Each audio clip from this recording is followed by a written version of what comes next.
Imagine waking up tomorrow and something feels off. You walk outside, cars pass, birds fly, people talk, but it's quiet, not silent, just missing something. You turn on your phone, open your favorite app and press play. Nothing. The screen says the track is playing, but no sound comes out. You try another, still nothing.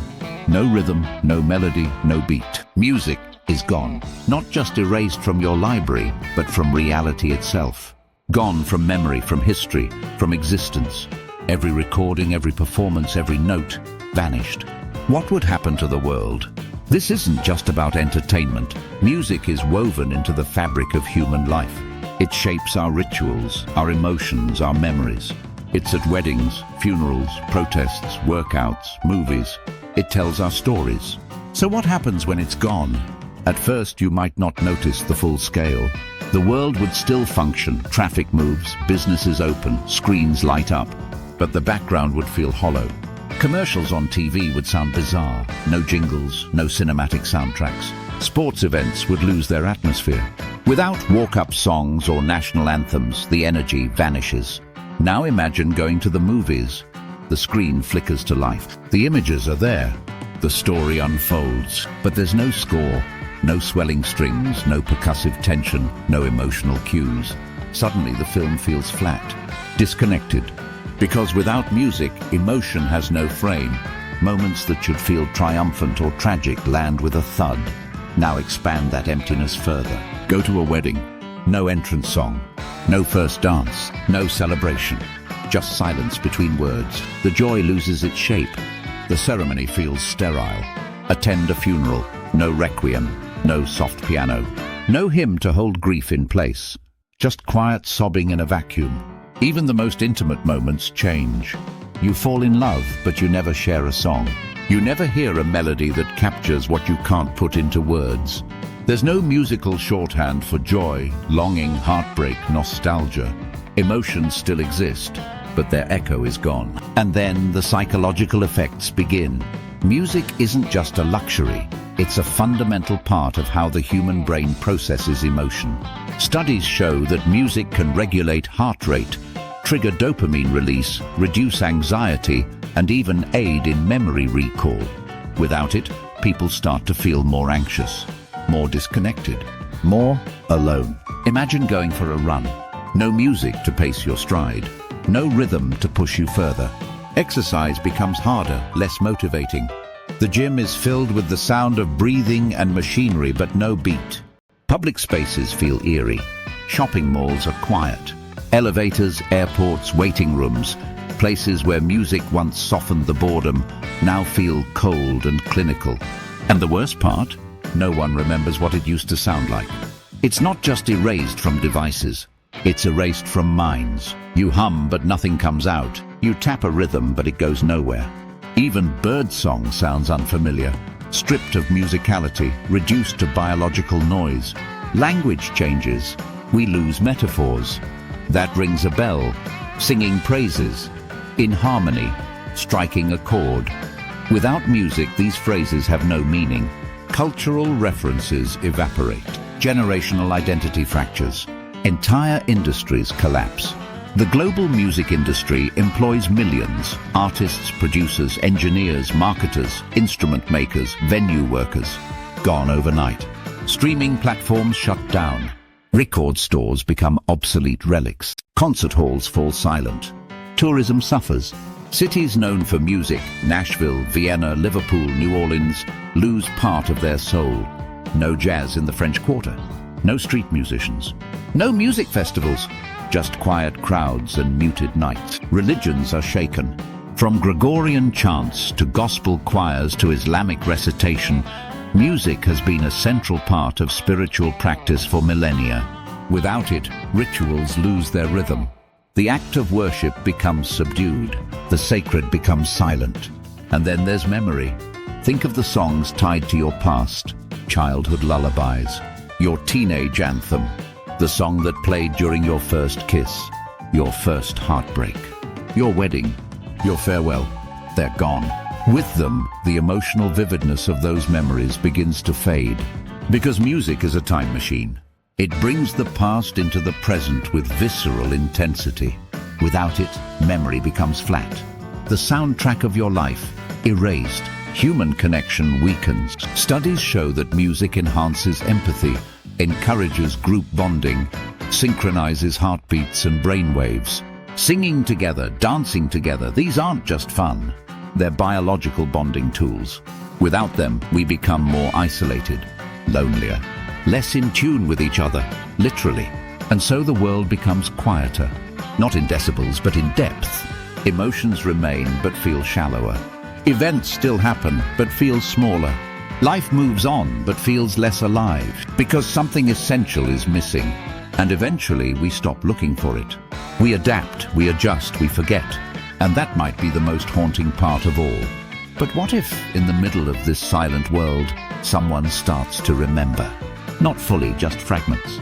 A strange feeling when the wind rustles through the trees. A pulse in your chest that doesn't match your heartbeat. A pattern in the raindrops tapping on the glass. Something deep inside you responding to a rhythm that shouldn't exist. You can't explain it, but something is missing. Something your body still expects. Because music isn't just external, it's internal. The human brain is wired for rhythm, for melody, for harmony, even in silence. Babies respond to lullabies before they understand words.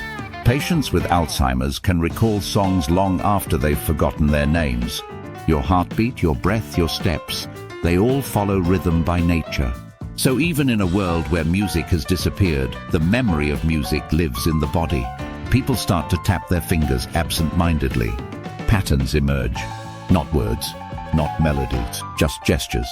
But over time, those gestures become more organized. Some beat their hands on tabletops. Others hum tones they can't identify. In small, quiet moments, humanity starts to remember the feeling, even if the sound is lost. And then comes curiosity. Children born into a world without music begin to ask questions. Why do we feel different when we move this way? Why do we cry when we hear certain voices, even without melody? Why do we long for something we've never known? They begin to experiment. They stretch elastic bands and pluck them. They tap on jars filled with different amounts of water. They blow across glass bottles. They don't know the words note or scale or instrument, but they rediscover them slowly, intuitively. What emerges isn't a replica of the past. It's something new, primitive, raw, but undeniably musical. And suddenly the silence begins to crack. A mother sings to calm her child, not because she remembers music, but because it feels right. A group of teenagers stomp their feet around a fire, the rhythm sinking their energy. Someone strings together tones on a handmade flute. No one taught them. It was inside them all along. Because music isn't just something we create. It's something we are. Our biology makes it inevitable. Across every known culture in human history, music has existed. Even isolated tribes, untouched by modern civilization, make instruments, sing and dance. Music is not a luxury. It's a human universal, as natural as language, as necessary as touch. Now imagine this rediscovery accelerating. Communities begin forming around rhythm. They don't call it music, they call it something else. Maybe they don't even name it. They just feel it, share it, beat it into drums, sing it into air, carve it into wood. And with it, something else returns. Emotion. Music gives shape to what words cannot. It creates a shared language of feeling. A slow melody becomes sorrow. A pulsing rhythm becomes joy. A rising tone becomes hope. People begin to remember not the songs themselves, but what it felt like to have a soundtrack to their lives. Grief becomes ritualized. Celebration becomes synchronized. Silence becomes intentional again, not the default, but a contrast to sound. And then one day someone composes, not by writing notes, but by putting sounds in sequence. They play it for others. It resonates. People gather. Some cry. Some laugh. No one knows why. They only know that something important has returned. It spreads, carried by voice, by memory, by feeling, across cities, across borders. Not through algorithms or recordings, but through people, passed down, heart to heart, like a sacred flame. Music is reborn, But it's different now. There are no genres, no industries, no fame, just sound and meaning. Pure, direct, human. It binds communities, it tells stories, it heals. In a world where everything had fallen silent, music becomes sacred again. Not background noise, not distraction, but a force, a presence, a reminder of something deeper. And maybe, just maybe, it teaches us something we'd forgotten before it vanished. That music was never just a product. It was never just entertainment. It was connection, memory, identity, emotion, survival. It was a mirror of what it means to be human. So if it ever disappeared, we wouldn't just lose sound. We'd lose ourselves.